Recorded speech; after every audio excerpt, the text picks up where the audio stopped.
이제 드디어 이제 우리가 회로를 구성할 수가 있게 됐어요. 왜 지금까지 전류가 뭔지, 그 다음에 전압이 뭔지, 저항이 뭔지 각기 그 정의를 1-7쪽입니다. 정의를 우리가 식으로 해봤다면 지금부터는 걔 세 개를 다 뭉쳐가지고 회로를 구성을 해볼 거예요. 한번 해볼게요. 자, 전선을요 이렇게 해서 여기다가는 이제 건전지를 이렇게 달 거예요. 지금 긴 쪽이 무슨 극인 줄 아세요? 우리 건전지를 만약에 달면은 여기 양극, 이거 여기 이렇게. 그리고 여기다가 뭘 달 거냐? 여기다 꼬마 전구를 달 겁니다. 근데 지금 저 꼬마 전구가 아닌 것 같지? 약간 심전도 같은 그림 그렸죠? 이렇게요. 자, 이렇게 표현하는 걸 우리가 이제 앞으로 전압, 직류 전압을 보통 이렇게 그려요. 그래서 건전지구나 이렇게 생각하시면 돼요. 얘 건전지. 그 다음에 이렇게 지금 보면 길이 굉장히 어떻게 돼 있어요? 꼬불꼬불하게 돼 있죠. 그쵸? 그래서 얘가 의미하는 게 바로 저항입니다. 네. 전류가 이런 컴퓨터라든지 프로젝터라든지 전구에 들어갈 때 도선의 전류가 지나갈 때보다도 여기 들어갈 때 훨씬 더 힘들어해요. 저항이 큰 곳으로 들어가는 거죠. 그게 보통 우리가 쓰고 있는 부하들이 보통 그렇습니다. 그래서 앞으로 우리가 흔히 말하는 저항하는 애들은 꼬마전구, 우리가 사용하는 그냥 전자제품이구나 이렇게 생각하셔도 돼요. 그래서 우리가 쓰는 기기들이다 이렇게 되겠어요. 그래서 이렇게 회로를 구성을 했어요. 이거예요. 그래서 여기 꼬마전구 달고 건전지 달고 전선을 이렇게 연결을 해놓은 상태입니다. 자, 그리고 나서 우리가 계산을 한번 해볼게요. 제가 여기에다가 100V짜리 전압을 딱 걸었어요. 이 꼬마 전구의 저항값이 얼마냐면 15짜리였어요. 그리고 나서 이 도체에 전류계를 딱 놔둬. 그래가지고 이 전류가 몇 암페어 흘러가지 하고 측정을 해봤대요. 측정을 해보니까 전류는 항상 어디에서 어디로 흐른다고 했어요? 플러스에서 마이너스로 간다고 했죠. 그러니까 전류는 지금 이렇게 흘러나가는 거예요. 이렇게, 그죠? 전류를 측정하니까 전류값이 얼마가 나왔냐? 10이라는 값이 측정이 되더래요. 이렇게요. 아, 그래? 그럼 나 이번에 바꿔봐야지. 나는 얘를 이제 10V짜리로 줄여봐야지 했어. 그래갖고 10V짜리 건전지를 바꿨어. 그리고 나서 전류계로 다시 한번 전류를 측정했더니 이번에는 몇 암페어가 나오냐? 1암페어가 나왔대요. 이렇게요. 관계가 살짝 보여요, 지금 숫자적으로?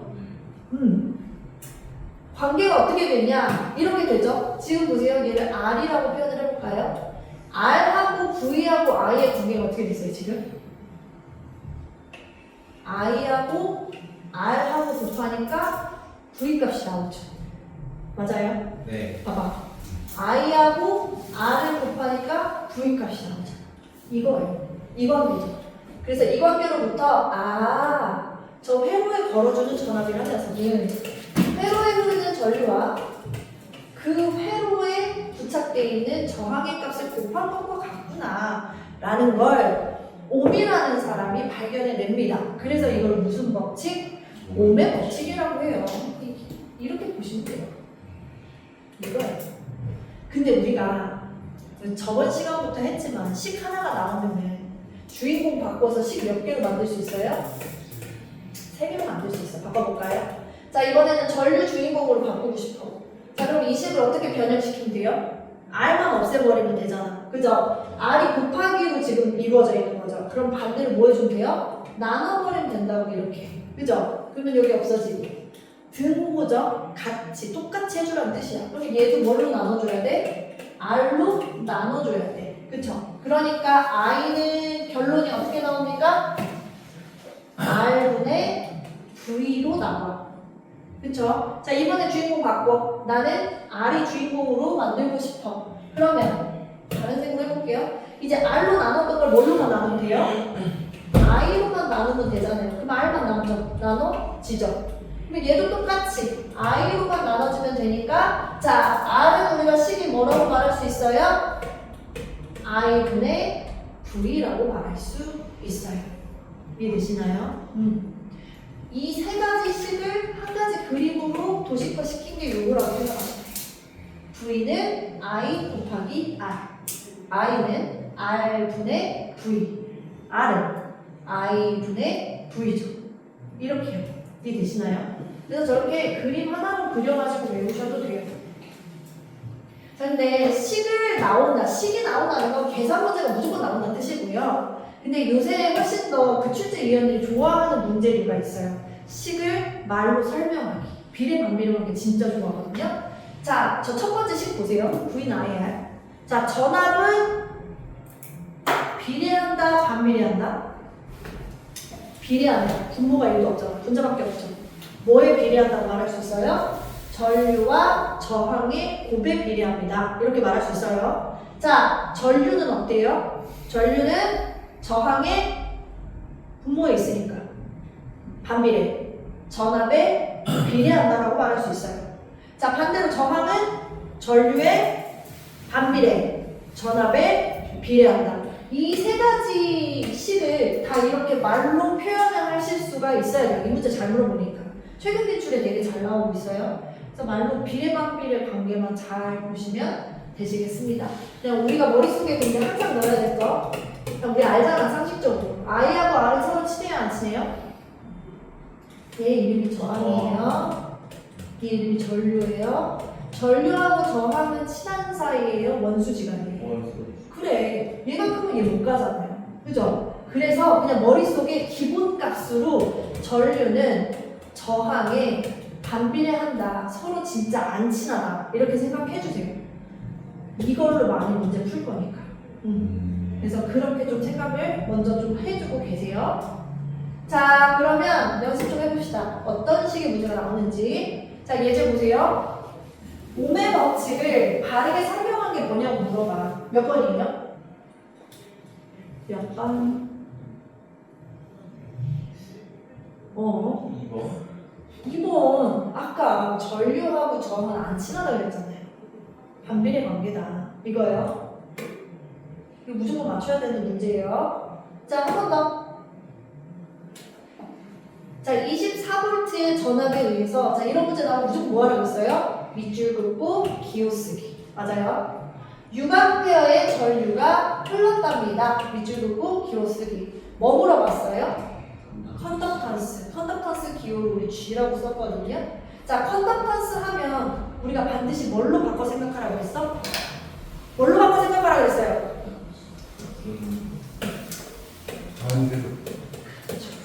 저항.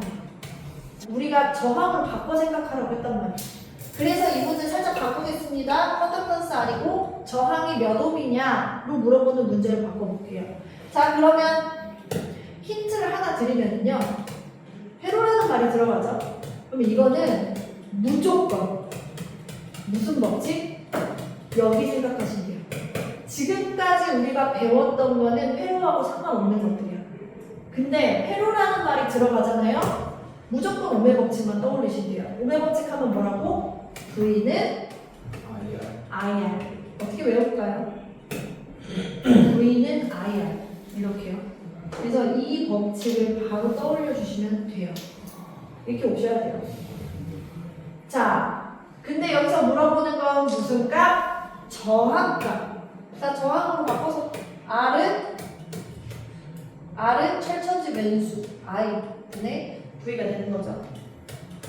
대입하면 금방 나와요. 6A에 24V. 그러니까 몇 옴? 4옴. 오케이. 저항이 4옴짜리였네. 그럼 이제 컨덕턴스만 바꾸면 돼. 저항이 4옴이면 컨덕턴스는 얼마다? 4옴. 그렇지. 4분의 1. 정답은 4분의 1이에요. 이걸 소수로 바꾸면 0.25가 되는 거고요. 그래서 정답이 1번입니다. 이렇게 가면 돼요. 이렇게. 이런 문제들이 나오죠. 오면 법칙에서. 자, 100V에서 5A가 흐르는 전열기에, 전열기는 난로예요. 이 난로에다가 이번에 몇 볼트 가해주겠대요? 120V 가해주겠대. 난로가 바뀌었어? 안 바뀌었어? 안 바뀌었어. 그 난로 그대로에 120V 주겠대잖아. 그러면 그때 흐르는 전류는 얼마라고 계산할 수 있어요? 자, 다시 한번 회로니까 오메 법칙 그대로 가죠. 바뀐 전류는 아니에요. 전압을 크게 줬으니까. 그죠? 그럼 전류는 뭐분의 뭐다? 저항분의 전압이다. 그렇죠. R분의 V죠. R분의 V에 대입을 시키면 25분의 120V가 되니까 몇 암페어 흐른다고 말할 수 있어요? 네. 그렇게 볼 수 있어요. 그리고 그냥 이것도 되게 그 문제를 많이 풀어보신 분이면 이게 조금 보였을 수도 있어요. 더 쉽게 풀 수 있어요? 저는 알 것 같아요. 그치? 전압! 네, 20하고 120만 나오면 되니까. 그럴 수도 있어요. 그렇죠. 바로. 네. 지금 보시면 전압 몇 프로 증가시켰어요? 120, 20. 20% 증가시켰잖아요. 당연히 전류도 20% 증가해서 흐르겠죠. 그죠? 5A의 20%가 얼마예요? 1A죠. 그럼 6A는 딱 보실 수 있어요. 이게 풀어도 돼요. 자, 보시면 어떤 저항에 전압을 줬더니 당연히 전류가 흘렀겠죠. 자, 이 회로의 저항을 늘렸어요? 줄였어요? 줄였어요. 줄였지. 그러면 전류는 커져요? 작아져요? 커져요. 그래, 저항이 줄었잖아요. 그러면 전류가 몇 배 커지냐고 물어보는 문제예요. 그쵸? 자, 그러면 이걸 식으로 써볼게요. 일단 주인공이 전류라는 걸 아셔야 돼요. 왜냐면 전류가 흘렀다. 전류는 R분의 V죠. 음의 법칙에 의해서. 지금 회로잖아요. 그죠? 그러면 여기서 이제 얘가 원래 그냥 100% R이었는데 20%를 감소시키면 몇 %의 R만 남아있는 상태예요? 80. 80%의 R만 남아있다고. 여기까지 이해돼요? 80%는 우리가 숫자로 뭐라고 표현해요? 100분의 80이니까 0.8R이라고 표현할 수가 있죠. 그잖아. 그리고 V는 바뀌었어? 안 바뀌었어? 안 바뀌었어. 이것만 계산하면 돼요. 자, 계산해볼까요? 0.8분의 1 곱하기 R분의 V와 같습니다. 맞아요. 요거랑 요거랑 같은 거잖아요. 그렇죠? 네. 그러면 얘가 얼마였어요? 얘가 I였어요. 그죠? 그러면 이제 나왔죠. 배수 0.8분의 1 계산기에 넣으시면 됩니다. 우리 계산기 들고 갈 수가 있으니까 얼마? 1.25 나와. 회로에 R호짜리 저항의 전압을 가했을 때 I 암페어의 전류가 흘렀다. 그때 컨덕턴스와의 관계가 어떻게 되냐 이렇게 물어봤어요. 맞거든요. 근데 어쨌든 그냥 가볼게요. 우리는 컨덕턴스는 무조건 뭘로 생각한다 그랬어? R로 생각하자 그랬어. 자, 음의 법칙에 의해서 R은 잠깐만, 컨덕턴스 R이요? 아니요. G. 컨덕턴스는 G인데 네. 컨덕턴스가 나오면 무조건 우리 저항으로 생각하자 그랬잖아요. 그래서 자, 생각의 길입니다. 컨덕턴스의 값을 준다. 우린 무조건 저항으로 바꿔 생각해야지. R로 주세요. 그래서 오메 법칙의 저항을 봤더니 뭐분의 뭐예요? 저항이 전류분의 전압이야. 이게 저항이야. 그러면 이제 드디어 우리가 얘를 뭘로만 바꿔주면 돼? 컨덕턴스로 바꿔주면 돼. 쉽죠? 뒤집으면 끝이잖아요. 이거예요. 그래서 정답이 2번이 되는 겁니다. 0.2모래요. 이거 무슨 값 줬어요? 이거 저항이야, 컨덕턴스야? 컨덕턴스. 그치? 뒤집어져 있잖아요. 자, 컨덕턴스 값이 나오면 우리는 무조건 뭐라고 생각하자고? 저항으로 이렇게 생각하자 그랬잖아요. 그쵸? 그러면 저항으로 생각을 하면 저 몇 옴이라고 말할 수 있어요? 10분의 2 모죠. 저항은 어떻게 돼요? 2분의 10옴이 되는 거잖아요. 몇 옴짜리예요? 5옴짜리. 이렇게 가시면 돼요. 자, 여기까지 보시고 옆에 문제 계속 갈게요. 몇 암페어의 전류를 흘리겠대요? 3암페어의 전류를 흘리겠대요. 지금 이렇게 되는 거죠. 그러면 내가 저 회로에 몇 볼트의 전압을 걸어줘야지만 저 5옴짜리 저항체에 3암페어의 전류가 흐를 수 있느냐라는 문제잖아. 자, 그러면 이거 바로 무슨 법칙? 그렇지, 오메 법칙. I, R. 몇 볼트? 15볼트. 이렇게 가야죠. 근데 이거 15볼트. 이렇게 가야죠. 자, 23번 문제 갈게요. 24볼트의 밑줄 뭐라고 써야 돼요? V를 줬더니 6A의 전류가 흐르는 애 밑줄 여기 뭐라고 써야 돼? I라고 써야 돼. 이때 컨덕턴스가 얼마냐라고 물어보니까 컨덕턴스 밑에다가 뭐라고 써야 돼요? 우리는 반드시 무엇으로 생각한다? R로 생각해야 된다. 그쵸? 자, 그러면 우리가 회로에서 R 값 구할 때 어떻게 구했어요? 공식! R은 V. IV. 그쵸. 얘네 둘은 맨수니까 항상 밑에 있어야 돼. I분의 V. 자, 전류가 몇 암페어? 6암페어. 몇 볼트? 24볼트. 그러므로 저항은 몇도 3이 나왔을 거라고. 자, 그럼 끝났죠? 컨덕턴스 그럼 얼마라고 말할 수 있어요? 4분의 1이 정답입니다. 이렇게 가시면 돼요.